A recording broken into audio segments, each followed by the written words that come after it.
যত মানুষ আসবে সবার কাছে এই কথাটি গুরুত্বপূর্ণ, আল্লাহ এটা বোঝানোর জন্য কসম করেছেন।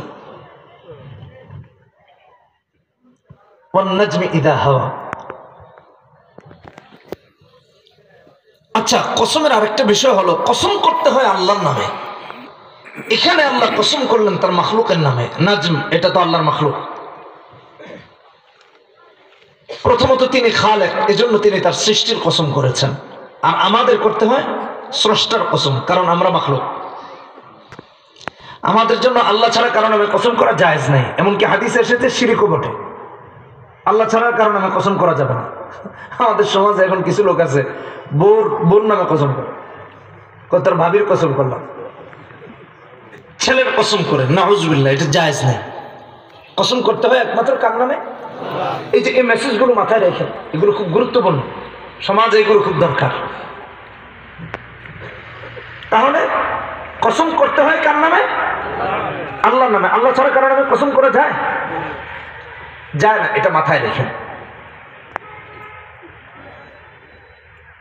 এখন আসেন, আল্লাহ তার মাখলুকের কসম কেন করলেন?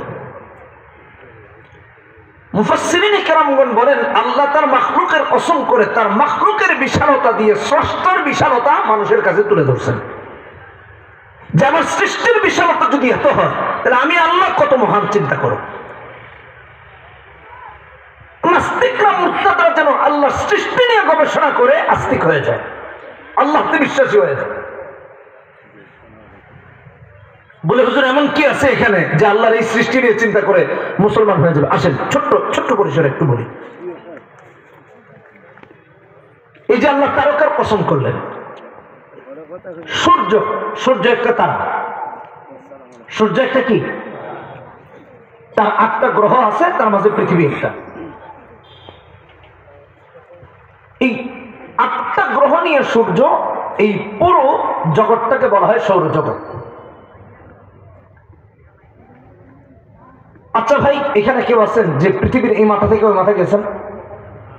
হ্যাঁ না, এমন কোন ব্যক্তির সাথে আপনার পরিচয় আছে যে এই মাথা থেকে ওই মাথা গেছে, ওই মাথা থেকে এই মাথা গেছে, পুরো পৃথিবী রাউন্ড দিয়েছে, এরকম কেউ আছে? নাই, আসলেই নেই। দুদিন পর পর দেখবেন প্লেন উধাও হয়ে যায়,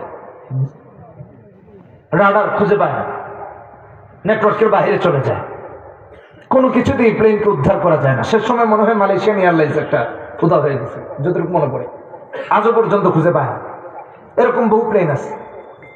তার মানে এই পৃথিবীতে আমাদের সৃষ্টির শক্তির একটা সীমাবদ্ধতা আছে, আমাদের পরিধির সীমাবদ্ধতা আছে, কিন্তু আল্লাহ তাআলার শক্তির কোনো সীমাবদ্ধতা নেই। আচ্ছা আসেন, পৃথিবীকে এক পাশে রাখি। পৃথিবী থেকে সূর্য, এই যে তারা, আল্লাহ এখানে তারকার কসম করেছেন, ওয়ান নাজমি ইযা হাওয়া, তারকার অস্তমিত হওয়ার কসম করেছেন। আর সেই একটা তারা হলো সূর্য নিজে। পৃথিবী থেকে সূর্য 13 লক্ষ গুণ বড়। সুবহানাল্লাহ, মনে হইতেছে একেবারে কিছু না, পৃথিবী থেকে 13 লক্ষ গুণ বড়। আজকের মাহফিলের সব থেকে ছোট যে শ্রোতা, তারও যদি 13 লক্ষ গুণ লম্বা করা হয়, আপনার আমার প্লেন না, 13 লক্ষ গুণ যদি উপরের দিকে বাড়ে, তাহলে তারা যদি মনে হয় যায় তোরা বাতিজা একটা থাপ্পড় দিবি, তাহলে আগে প্লেন ভাড়া করা লাগবে, প্লেনটা ওর গালের পাশ দিয়ে যাবে, তারপর একটা থাপ্পড় দেওয়া লাগবে। 13 লক্ষ গুণ যদি লম্বা হয়, পৃথিবী থেকে 13 লক্ষ গুণ বড় হলো সূর্য, যার কসম আল্লাহ করেছেন। আচ্ছা, আপনাদের হুশ-টুস ঠিক হইতেছে না, আচ্ছা এটা রাখেন। পৃথিবীর কারো ক্ষমতা আছে একটা সূর্য বানানোর বা একটা পৃথিবী বানানোর? নাই। আমার আল্লাহ এটাই বোঝাইছেন, কিয়ামত পর্যন্ত একটা মানুষও আমার এক একটা সৃষ্টির সাথে যদি গবেষণা করে নাস্তিক থাকবে না, কালেমা পড়ে মুসলমান হতে বাধ্য হবে যে আল্লাহ ছাড়া এটা বানানো কেউ সম্ভব না, লা ইলাহা ইল্লাল্লাহ পড়ে মুসলমান হয়ে যাবে।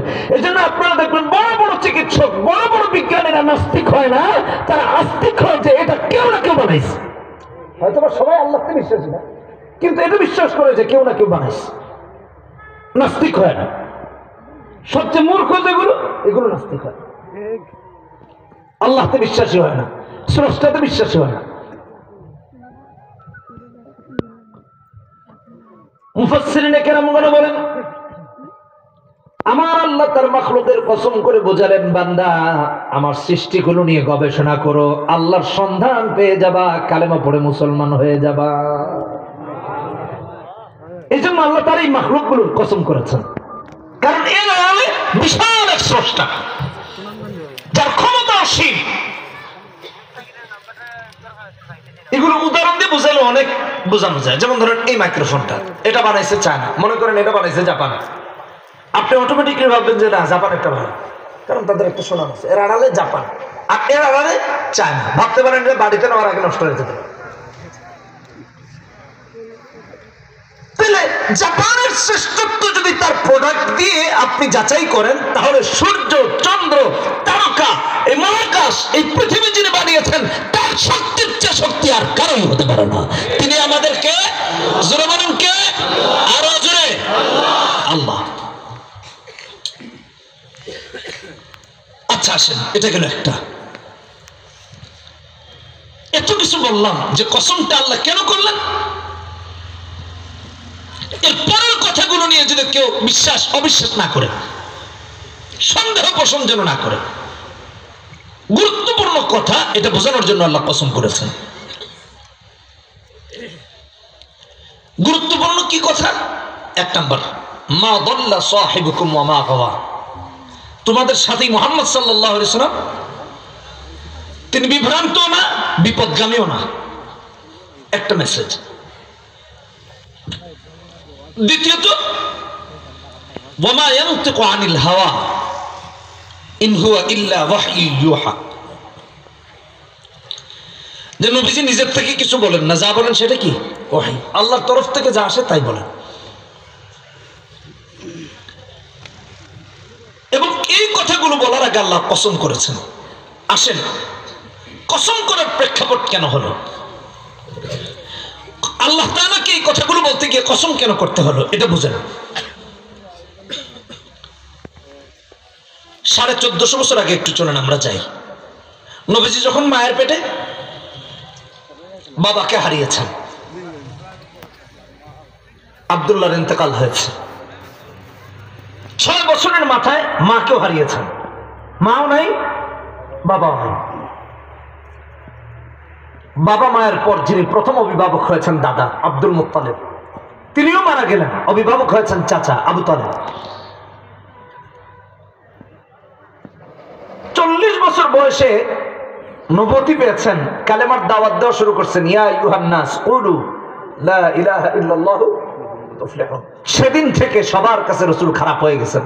তার আগ পর্যন্ত ভালো ছিলেন, আল আমিন ছিলেন, বিশ্বাসী ছিলেন।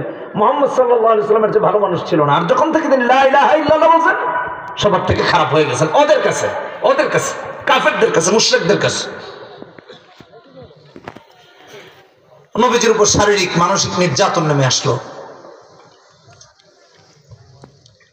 কসমের প্রেক্ষাপট কেন হলো? নবীজি যখন কোরআনের কথা বলেন, নবীজি যখন তাওহীদের দিকে ডাকেন, নবীজি যখন আল্লাহর দিকে ডাকেন, ওরা কখনো বলছে মুহাম্মদ পাগল হয়ে গেছে, কখনো বলছে মুহাম্মদ কবি, কখনো বলছে মুহাম্মদ গণক, কখনো বলছে মুহাম্মদ জাদুঘর, কখনো বলছে মুহাম্মদ বিভ্রান্ত বিপদগামী। আমার আল্লাহ কসম করে কাফেরদের সমস্ত অপবাদের জবাব দিয়েছেন। এই কথাগুলো বুঝতে হলে আসেন আরো 2-4টা উদাহরণ দিই, তাইলে ভালো বুঝে আসবে।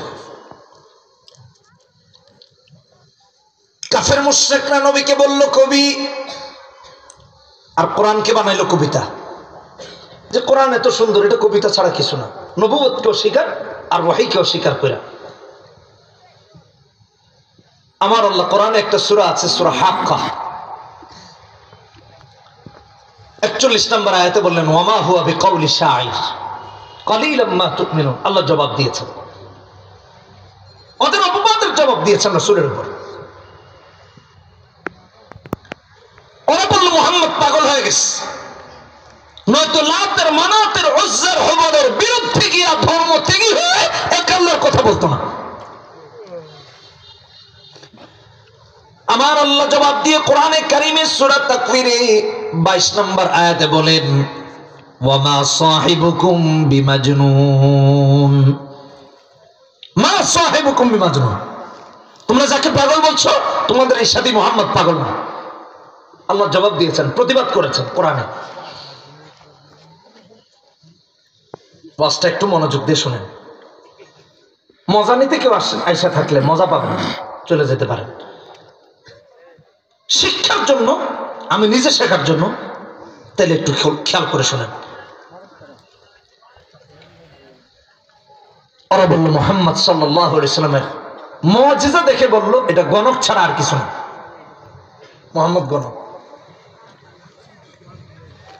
আমার আল্লাহ 42 নম্বর আয়াতে সূরা হাক্কায় বলেন ওয়ালা বিকাউলি কাহিন কলিলাম মা তাযাক্কারুন। তাদের এই অপবাদের জবাব দিয়েছেন। ওরা নবীকে জাদুকরও বলেছে। বুখারীর হাদিসে এসেছে এবং এর পরের সূরা সূরা কমার ইকতারাবাতিস সাআতু ওয়ানশাক্কাল কমার, চাঁদ বিদীর্ণ হওয়া। কাফেররা বলল মুহাম্মদ চাঁদটাকে একটু দুই খণ্ড করে দেখাও, আমরা কালেমা পড়ে মুসলমান হয়ে যাব। আল্লাহকে নবী ডেকে বলে আল্লাহ আমার এই উম্মতগুলো যদি জাহান্নাম থেকে বেঁচে যায়, কারণ নবী তো উম্মতের জন্য পাগল ছিলেন, আমার উম্মতগুলো যেন জাহান্নামে না যায়। এই জন্য কত কষ্ট করেছেন, নির্যাতিত হয়েছে, নিপীড়িত হয়েছে। আর আমরা আজকে সেই রসুলের সুন্নাতগুলোকে ভুলুণ্ঠিত করি, সুন্নাতগুলোকে অপমানিত করি।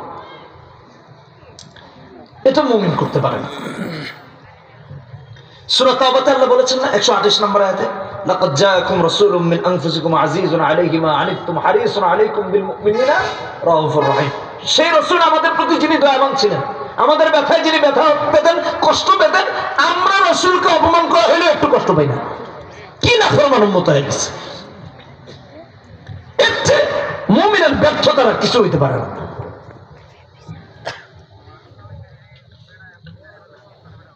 নবীজি যখন উম্মতের জন্য আল্লাহর দরবারে হাত তুলতে নিয়েছেন, হাত তোলার আগেই চাঁদ দ্বিখণ্ডিত হয়ে গেছে। কাফেররা কয় মুহাম্মদ চাঁদ আবার দ্বিখণ্ডিত হয় কেমনে, এটা জাদু, ঈমান আনে নাই। বুখারীর হাদিসে আসছে ইনশাক্কাল কমার আলা আহদি রাসূলিল্লাহ সাল্লাল্লাহু আলাইহি ওয়াসাল্লাম শিক্ষাতে আন আব্দুল্লাহ ইবনে মাসউদ রাদিয়াল্লাহু তাআলা আনহু قال চাঁদ দ্বিখণ্ডিত হয়ে গেছে। কালেমা পড়ে নাই, মুসলমান হয় না। সর্বোপরি মুহাম্মদকে বলল মুহাম্মদ বিভ্রান্ত হয়ে গেছে, মাথা গেছে, পাগল, কবি, জাদুঘর, বানর। এখন বলতে লাগলো মুহাম্মদের মাথাও গেছে। নবীকে যে অনুসরণ করবে সে বিভ্রান্ত, সে বিপদগামী, বিভ্রান্ত। আমার আল্লাহ এই কথার জবাব দিতে গিয়ে বললেন মা দাল্লা সাহিবুকুম ওয়া মা গাওয়া ওয়া মা ইয়ানতিকু আনিল হাওয়া। মুহাম্মদ নিজের থেকে কিছু বলেন না, তোমরা যে এগুলোকে কবিতা চালিয়ে দিচ্ছ, মুহাম্মদকে যে বিভ্রান্ত বলছো না, তিনি বিভ্রান্ত না। আমার ভাইরা, আল্লাহ জবাব দিয়েছেন। এই সমস্ত কথার জবাব তো দিয়েছেন এগুলো ইহুদি নাসারাদের। তাহলে নবী কি? মুহাম্মাদুর রাসূলুল্লাহ পাগল না, কবিও না, জাদুঘরও না, গণকও না, বিভ্রান্ত না, বিপদগামীও না। তাহলে তিনি কি? আমার আল্লাহ কোরআনে একটা সূরা আছে, সূরা ফাতাহ 29 নম্বর আয়াতে আল্লাহ বলেন, 26 নম্বর পারায় 14 নম্বর পৃষ্ঠা শুরু আয়াত, মুহাম্মাদুর রাসূলুল্লাহ ওয়াল্লাযীনা মাআহু আশিদ্দাউ আলাল কুফফার। আল্লাহ বলেন আমার হাবিব তিনি মুহাম্মদ আল্লাহর রাসূল, পাগল না, গণক না, কবিও না, জাদুঘর না। যারা এই সমস্ত কথা বলেছে তাদের কথাগুলোর জবাব দিতে গিয়ে আমার আল্লাহ কসম করে বলেন ওয়ান নাজমি ইযা হাওয়া মা দাল্লা সাহিবুকুম ওয়া মা গাওয়া। জবাব দিয়েছেন আল্লাহ, আর শিক্ষা দিয়েছেন উম্মাহকে, শিক্ষা দিয়েছেন তার হুলানদেরকে, তার বান্দাদেরকে। আজকে আশ্চর্য লাগে নবী বিদ্বেষীরা সম্মান নিয়ে, ইজ্জত নিয়ে মুসলমানের দেশ ঘুরে যায়। একটা লজ্জা আর কিছু হতে পারে না। আপনার আমার মাঝে একটু রিয়েক্ট নাই, একটু ঘৃণাও নাই।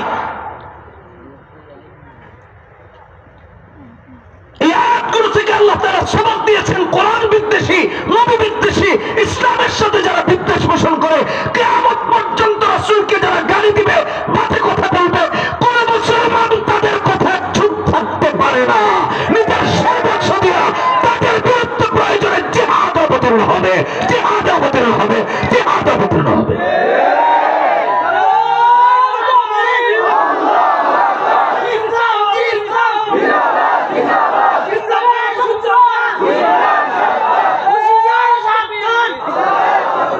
মোহাম্মদ সাল্লাল্লাহু আলাইহি সাল্লামকে বানিয়েছে সন্ত্রাস, ওরা ইসলামকে বানাচ্ছে সন্ত্রাস, মুসলমানদেরকে বলতেছে সন্ত্রাস। ওই সমস্ত লোকেরা যারা নবীকে গালি দিয়েছিল, ওদের বাচ্চা কাচ্চারা। আজ গোটা পৃথিবীর দিকে দেখুন, ফিলিস্তিনের দিকে লক্ষ্য করে দেখুন, চলমান কি না চলতেছে। সারা জীবন ইসরায়েল জন্মের পর থেকে দেখতেছি ফিলিস্তিনে নির্যাতন করতেছে, তারপরেও বলে ফিলিস্তিনিরা সন্ত্রাসী। যারা স্বাধীনতা চায় তারা নাকি সন্ত্রাসী। চিন্তা করছেন? যাদের জমি দখল করতেছে মাজলুম যারা, তারা নাকি সন্ত্রাসী। কি আজব পৃথিবীর ইনসাফ!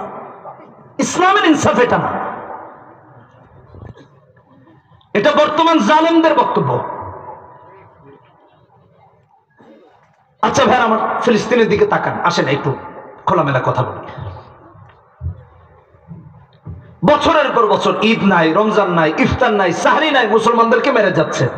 মুসলমানরা তো মাত্র একদিন খালি ঘুরে দাঁড়াইছে যে আর না, দেয়ালে পিঠ থেকে গেছে, এখন এটার প্রতিবাদ করা লাগবে। ওরা করেছে, সন্ত্রাস হয়ে গেছে। আর ওরা সারা জীবন মারছে, কিছু হয়নি, সন্ত্রাস হবে না। হা হা রে, কি আজব ব্যাপার। আচ্ছা এটা গেল একটা।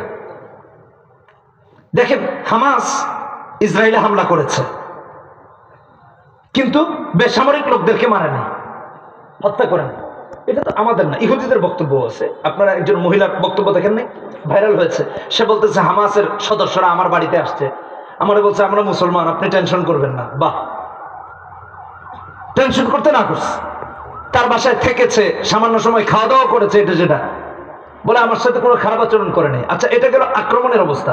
আক্রমণ পরে আসেন, যারা ফিলিস্তিনি মুজাহিদদের হাতে বন্দী ছিল, তারা যখন বাড়ি যায় মনে হচ্ছে যে শ্বশুর বাড়ি যাচ্ছে, বাপের বাড়ি থেকে। হালতটা এমন। এক মা বিবৃতি দিয়েছেন যে আমার মেয়ে হামাসের কাছে রানীর মতো ছিল। এটাই ইসলাম। এটাই কি? এটাই ইসলাম। ওরা যাদেরকে সন্ত্রাস বলে তাদের চরিত্রে এই মানবতা আছে। তারপর আরো যারা যুদ্ধবন্দী, যারা মুক্তি পেয়েছে, আপনারা দেখেছেন হামাসের মুজাহিদরা এরকম সদাচরণ করার পরেও তাদেরকে সন্ত্রাস বলা হয়। আর আপনারা তাকিয়ে দেখুন পশ্চিমাদের দিকে, তাদের সাহায্যে, তাদের মদদে, তাদের অস্ত্রে, তাদের অর্থে মুসলমানদের হসপিটালগুলো গুড়িয়ে দেওয়া হচ্ছে, বেসামরিক নারী পুরুষদেরকে হত্যা করা হচ্ছে, কোলের বাচ্চাদেরকে হত্যা করা হচ্ছে, আইসিইউতে হসপিটালে তারা চিকিৎসারত হাসপাতালকে গুড়িয়ে দেওয়া হচ্ছে। আমি স্পষ্টভাবে বলছি, তারপরেও যারা মুসলমানদেরকে সন্ত্রাস বলে তাই সন্ত্রাসী, তাই সন্ত্রাসী, মুসলমানেরা সন্ত্রাসী নয়। ইসলাম ইসলাম, সাবিলুনা সাবিলুনা, আল জিহাদ আল জিহাদ, তরিকুনা তরিকুনা, আল জিহাদ আল জিহাদ। ভাইরা আমার, ভালো করে বুঝুন কথাগুলো। কারণ আমাদেরকে কিসের স্বার্থে আজকে জঙ্গি বানিয়ে দিচ্ছে, সন্ত্রাস বানিয়ে দিচ্ছে?